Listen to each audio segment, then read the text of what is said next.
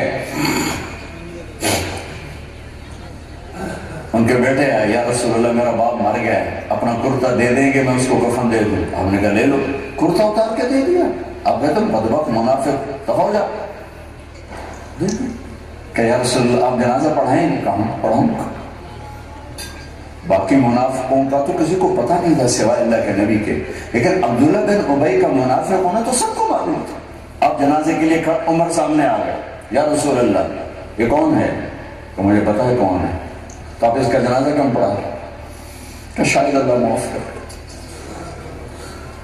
کر عمر پیچھے ہٹ جا مجھے پتا ہے یہ کو میرے اللہ نے کہا ہے تو ان کے لیے دعا کر یا نہ کر میں معاف نہیں کروں گا میں کرتا ہوں شاید اللہ معاف کر میں کرتا ہوں شاید اللہ معاف کر پھر فرمایا کہ میرے اللہ نے کہا اگر تو 70 دفعہ بھی ان کے لیے دعا کر تو میں معاف نہیں کروں گا اگر میرا اللہ کہتا اے میرے محبوب اگر آپ 70 دفعہ اس کے لیے دعا کریں گے تو میں معاف کر دوں گا تو میں اس کم وقت کا 70 دفعہ جنازہ پڑھا دیتا مجھے بتاؤ تم کہاں سے یہ دین لے کر آئے ہو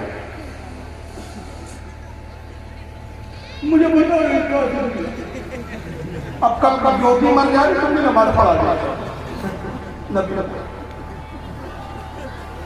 مکار ٹھنڈی روز زمین کسی کھانے تجھے پیدا کیا ہے اللہ جائے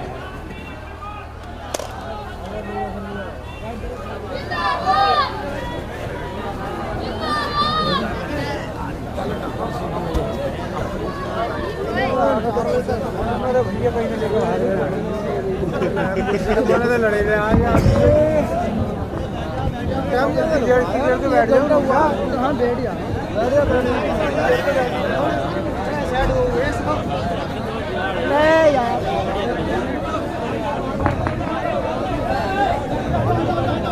نعرہ تکبیر نعرہ تکبیر نعرہ رسالت نعرہ رسالت مسلک اعلیٰ حضرت مسلک اعلیٰ حضرت صابری بلبل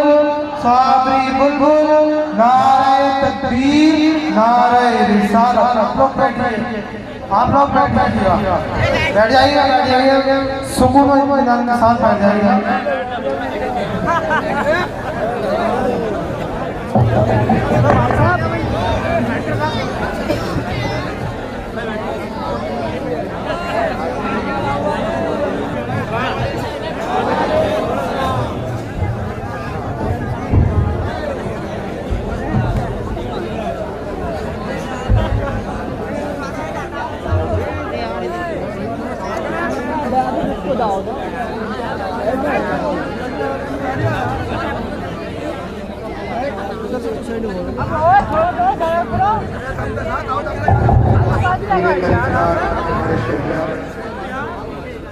صابری بنا اور ایک سب کے سونے میں شہادہ کے رسول آباد رسول چشم چراغ رسول اولاد غوث اعظم مسجد رسول پاک وہ فرما ہے کہ دیدار سے میں آپ مشرف ہو رہے ہیں. اللہ کا فضل و کرم کی 12 حضرت کی زیارت سے حاصل ہوا اور اکثر یوپی کے بہت سارے کئی مرتبہ جیسے میں ملاقات کرتے ہیں حضرت کی سرپرستی ہوئی اور اللہ کا یہ بھی شکر احسان ہے کہ حضرت کی دعاؤں سے حاصل. آج اس بس میں میری دل کی گہرائیوں کے ساتھ بہت عرصے کے بعد ملاقات ہوئی. یہ لاک ڈاؤن میں پورا ایک سال گزر گیا. جی جی یہ سال میں کیسا گیا ہے بس یہ یادگار رہے گا. اللہ ہی جانتا ہے یہ سال کیسا گزرا ہے. آج بہت عرصے کے بعد مطلب پہلی ملاقات ہے سمجھ نے ایسا لیا تو دل کی گہرائیوں سے دعا کرتا ہوں آپ سب آمین کہیں کہ اللہ تعالیٰ حضرت کا سایہ آپ پر ہم سب پر دراز کرتا ہے. آمین. تا دیر قائم رکھے حضرت کے فیض و برکات سے صابری فیض سے ہم سب کو مستفید فرمائے. تو گفتگو یہ چل رہی تھی کہ مولوی صاحب نے کیا کہا تاریخ انتخاب نہ کیا عبداللہ ابن ابی کا ہمارا ذکر چلا ہے اور اب یہاں مکاری کے آجو بازو کرتے ہیں ساتھوں کو نبی پاک صلی اللہ تعالیٰ وسلم کا اخلاق دیکھو آپ کا حسن سیرت دیکھو. عبداللہ ابن ابی جو منافق تھا اس کا کفر تو خود اس کی منافقت تو سب کے ظاہر نہیں. عبداللہ ابن ابی مر گیا اس کے بیٹے آئے تو بیٹے کا نام کیا عبداللہ تھا. بیٹے آئے گا یا رسول اللہ میرا باپ مر گیا آپ نماز جنازہ پڑھا گیا حضور نے نماز جنازہ پڑھا گیا. اگر حضور چاہتے تو کہتے تھے بدبخت ہے منافق ہے میرے نبی نے نماز جنازہ پڑھا دیا. حضرت عمر نے روکا حضور کو تو حضرت عمر سے رسول اللہ نے کہا کہ میرے رب نے مجھے جو کہا کہ اگر میں 70 مرتبہ اس کے لیے مغفرت کرنا چاہوں تو کر سکتا ہوں. اگر میرا رب کہتا ہے کہ 70 بار حبیب نے مغفرت کی اس کے لیے تو میں 70 بار اس کا جنازہ پڑھانے کا شاید اللہ اس پر معاف کر دے.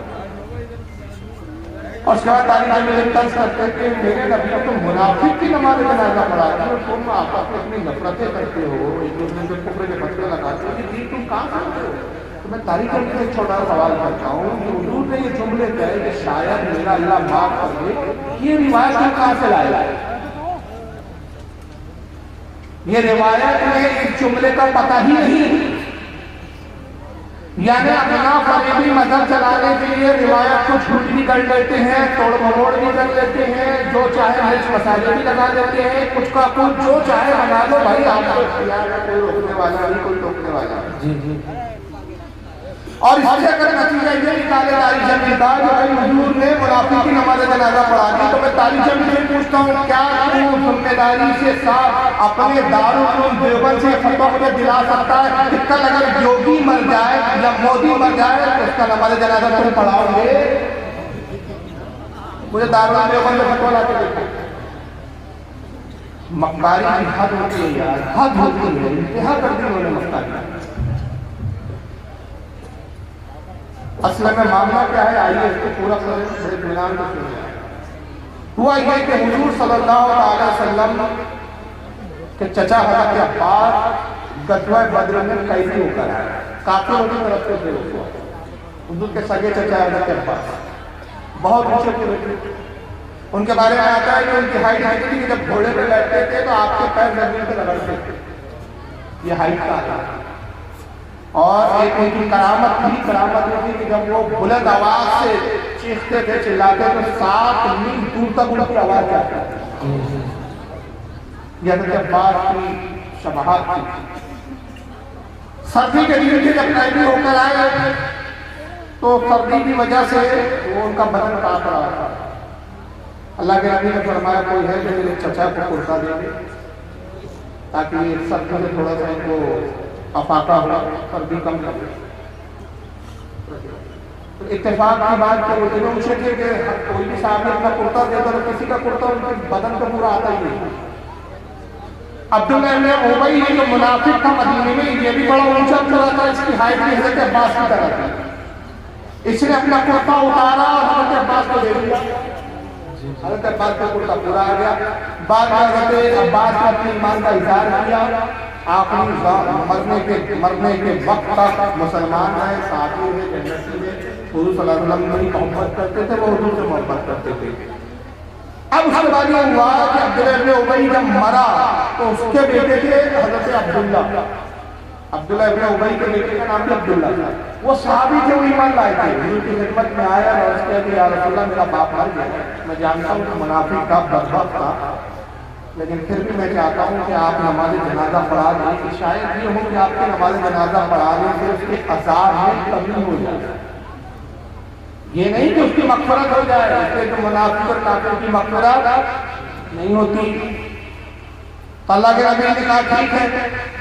حضور تشریف لے گئے. حضرت عمر نے پیچھے سے سرکار کے جھوٹے کو نیچا اس کے, یا رسول اللہ آپ منافق کی نماز جنازہ پڑھائیں گے, آپ منافق کی نماز جنازہ پڑھائیں گے. گویا حضرت عمر حیران تھے کہ رسول اللہ کر کیا رہے ہیں, بڑے بدبخت منافق کی نماز جنازہ پڑھا رہے ہیں. تو حضور نے اس کو جملے فرمائے, یہ بخاری کے اندر موجود ہے, بخاری کتاب الجنائز حدیث نمبر 1366, ترمذی میں یہ روایت ہے, نسائی میں روایت ہے, متعدد حدیث کی کتابوں میں روایت آئی. تو حضور نے کہا کہ عمر میرے رب نے مجھے اختیار دیا ہے کہ میں چاہوں تو نماز پڑھاؤں چاہے نہ پڑھاؤں, میرے نماز پڑھانے سے اسے فائدہ نہیں پہنچے گا, لیکن میں امید کرتا ہوں اس کے قبیلے کے لوگ میرا یہ اخلاق دیکھیں گے تو وہ ایمان لے آئے گا. یہ حکمت ہے. حضور نے نماز جنازہ پڑھائی اور اپنا کرتا اتار کے عبداللہ ابن ابی کو دیا. اس لیے نہیں دیا کہ یہ بڑے پارسا ہے, بڑے نیک ہے, بڑے اچھا آدمی تھا, یا دیکھو صاحب کا کرتا دے رہا ہوں تو ایسے دیو تم بھی جب کوئی مرے ہوتا وہاں بھی مرے گا تم بھی تبرک دینا, کرتے دینا. اور میں کہتا ہوں وہاں بڑے ان کی عقل ماری گئی. ایک طرف تو تم قبروں میں تبرکات رکھنے کو بدعت بولتے اور تمہیں یہ حدیث سناتے شرم نہیں آ رہی. ایک حدیث میں حضور کا کرتا دے رہا تبرک دینا ثابت ہو رہا ہے. تم تو بزرگوں کی چادر اگر قبر میں رکھ دو تو بدعت کے فتوے لگا جاتے ہیں. آپ بزرگوں کے جھپے رکھ دو اگر قبر میں مردے کے ساتھ, سجدے رکھ دو تو تمہیں بدعت کے فتوے نظر آتے ہیں. یہاں شرم نہیں آتی. حضور نے اپنا کرتا دیا. کرتا دینے کا مقصد کیا تھا, حدیث میں آگے آتا ہے. شاہ عبداللہ مودودی دہلی مدارج النبوت میں نقل کرتے ہیں, آپ نے فرمایا لوگوں جانتے ہو میں نے کرتا کیوں دیا, اس نے میرے چچا عباس کو بدر کے بعد کرتا دیا تھا. محمد وہ ہے جو اپنے اہل بیت کا کسی کے منافق کا احسان نہیں رکھتا. آج میں نے احسان کا بدلہ چکا دیا, قیامت میں اس کا کوئی بدلہ ہی نہیں مانگتا. یہ مقصد وہ سارے مقصد تعلیم کے ساتھ تھا. اب حضور نے تو نماز پڑھائی تھی, بعد نماز پر ہو رہی تھی تو اس سے داری نبی صاحب نے ہمیں یہ نکالا ہے کہ بھائی کسی سے نفرت نہیں کرنی چاہیے. کسی کا عقیدہ اگر یہ ہو کہ نبی مر کر مٹی میں مل گئے, جب وہ مر جائے تو جنازے کی نماز پڑھا دو. آپ کوئی نبی کتنی بھی گستاخی کرے تب مرے تو آپ کی نماز جنازہ پڑھا دو, ایک دوسرے کے پیچھے نماز پڑھو. لیکن یہ مقدار نے یہ نہیں بتایا کہ یہاں اللہ کے نبی نے خود واضح کیا تھا کہ میرے رب نے مجھے اختیار دیا ہے, پڑھاؤں چاہے نہ پڑھاؤں, دونوں سنتے.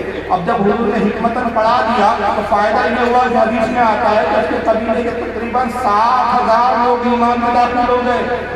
انہوں نے کہا دیکھو یہ ساری زندگی رسول اللہ کو گالیاں دیتا رہا, اس کے بعد بھی حضور نے اس کی نماز پڑھائی, کرتا دیا تو حضور کا اخلاق کتنا بلند ہے, وہ ایمان لائے. اور جب ایمان کا تقاضا پورا ہو گیا اسی وقت قرآن عظیم کی پھر یہ آیت نازل ہوئی جس کو تاریخ زمین ہضم کر گیا.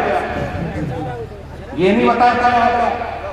اسی وقت قرآن کی پھر آیت نازل ہوئی جو پارہ نمبر 10 سورہ توبہ